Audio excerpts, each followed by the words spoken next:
भारत देश ने किस पड़ोसी देश के बंदरगाह को खरीदा है? जैसे बात आई बंदरगाह की तो मैं आपसे कुछ क्वेश्चन पूछता हूं कि भारत देश के कौन से पड़ोसी देश में चाइना ने अपने अपने बंदरगाह स्थापित कर लिए हैं और पड़ोसी देश को लूट के चाइना ने अपने अधिकार में बंदरगाह को मिला लिए हैं। भारत देश के पड़ोसी देश में भारत देश के कितने कितने कौन से देश में बंदरगाह स्थापित किए हुए हैं, इस प्रकार क्वेश्चन बनेगा। तो आइए हम समझते हैं 2024 का भारत का अंतरराष्ट्रीय स्तर पे संबंध किस प्रकार से बना हुआ है वो आप देखिए। यहां पर ये मध्य प्रदेश भारत का पड़ोसी देश। देखो ये बात आ गई बंदरगाह की।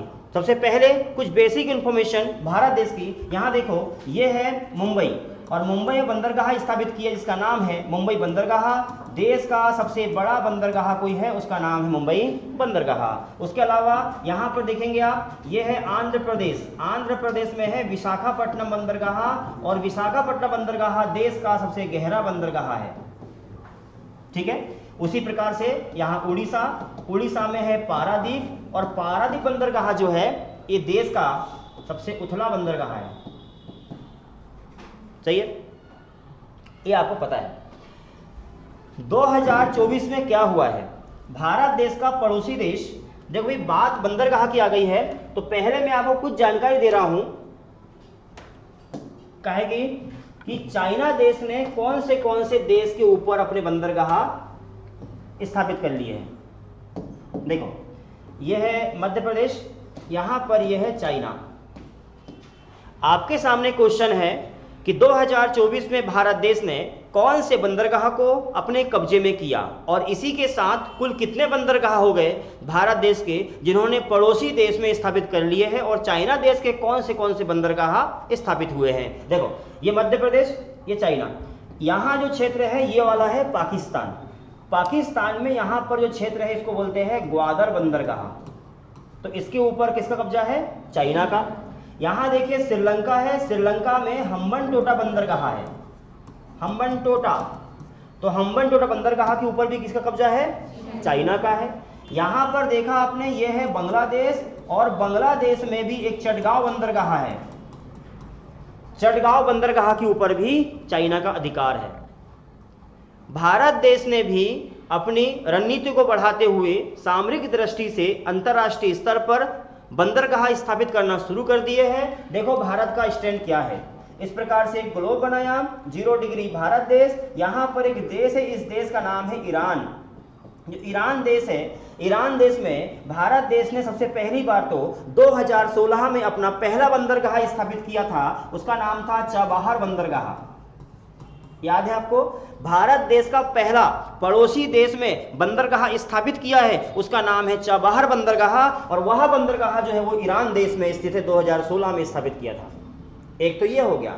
लेकिन अब भारत देश के विदेश मंत्रालय के विदेश मंत्री एस जयशंकर के द्वारा 2024 में भारत देश के पड़ोसी देश में एक बंदरगाह स्थापित कर लिया है, उसको खरीद लिया है। वो कौन सा देश है देखना होगा साथियों। ये भारत देश है, यहां बाजू में एक देश इसका नाम है म्यांमार।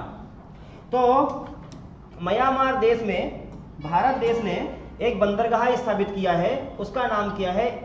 उस बंदरगाह का नाम है सिटवे।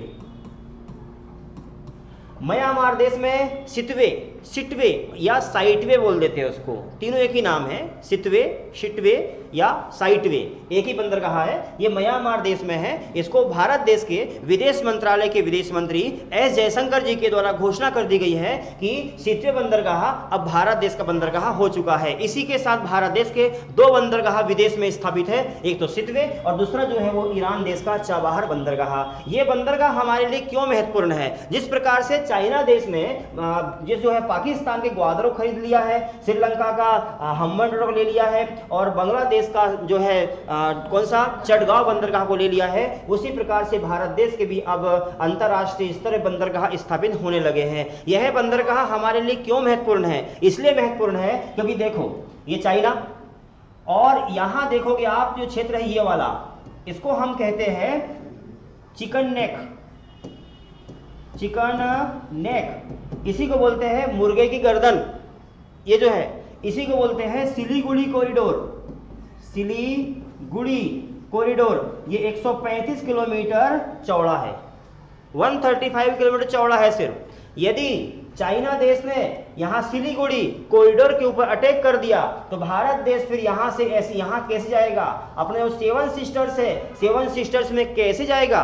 इसलिए हमारे लिए बहुत ही महत्वपूर्ण बंदरगाह सितवे बंदरगाह है। हम कैसे जाएंगे? हम भारत देश से जो मुख्य भूमि है ये वाली, यहां से हम लोगों को ये वाली मुख्य भूमि में जाना है, भारत के पूर्वोत्तर क्षेत्र में जाना है। तो यहां जाने के लिए हमारे पास यहां का रास्ता तुरंत के लिए नहीं रहेगा, क्योंकि यहां पर सिलीगुड़ी कॉरिडोर है।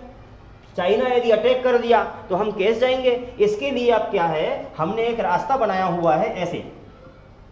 ये यहां पर है पश्चिम बंगाल, और पश्चिम बंगाल में जो वेस्ट बंगाल है, वेस्ट बंगाल में कलकत्ता बंदरगाह, कलकत्ता बंदरगाह से हम लोग जाएंगे समुद्र के माध्यम से, जहाज के माध्यम से सितवे बंदरगाह, और सितवे बंदरगाह हम जाएंगे। एक प्रोजेक्ट शुरू किया है, उस प्रोजेक्ट का नाम है मल्टी मॉडल प्रोजेक्ट।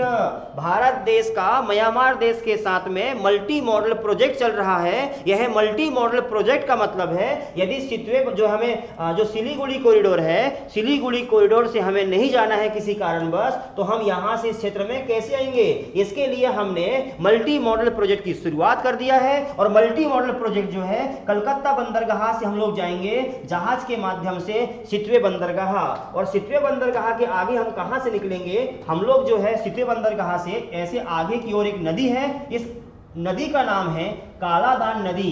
तो हम लोग क्या करेंगे, सबसे पहले मल्टी मॉडल प्रोजेक्ट के माध्यम से कलकत्ता से सितवे चले गए, और सितवे के बाद हम लोगों ने क्या किया, नाव के माध्यम से कालादान नदी पार करते हुए हम लोग सेवन सिस्टर्स में पहुंच जाएंगे। इसलिए हमारे लिए बहुत ही महत्वपूर्ण है सितवे बंदरगाह। क्वेश्चन यहां से बनेगा कि सितवे बंदरगाह हाल ही में भारत देश ने लिया है, इसका संबंध किस देश से है? तो आंसर आएगा म्यांमार देश में। अब देखिए, भारत देश ने जब सितवे बंदरगाह को ले लिया है तो सितवे बंदरगाह हमारे लिए चुनौती बन गया है। वो चुनौती कैसे?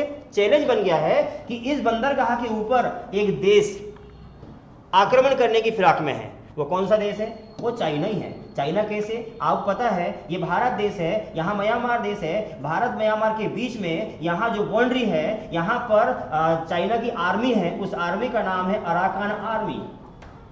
जो अराकान आर्मी है वो सितवे बंदरगाह के ऊपर आक्रमण करने के फिराक में है। हमारे लिए सुरक्षा की दृष्टि से बहुत महत्वपूर्ण है, लेकिन सबसे पहले इसी को सुरक्षा हमको करना पड़ेगा, और वो बंदरगाह का नाम है सितवे बंदरगाह। पहली समस्या।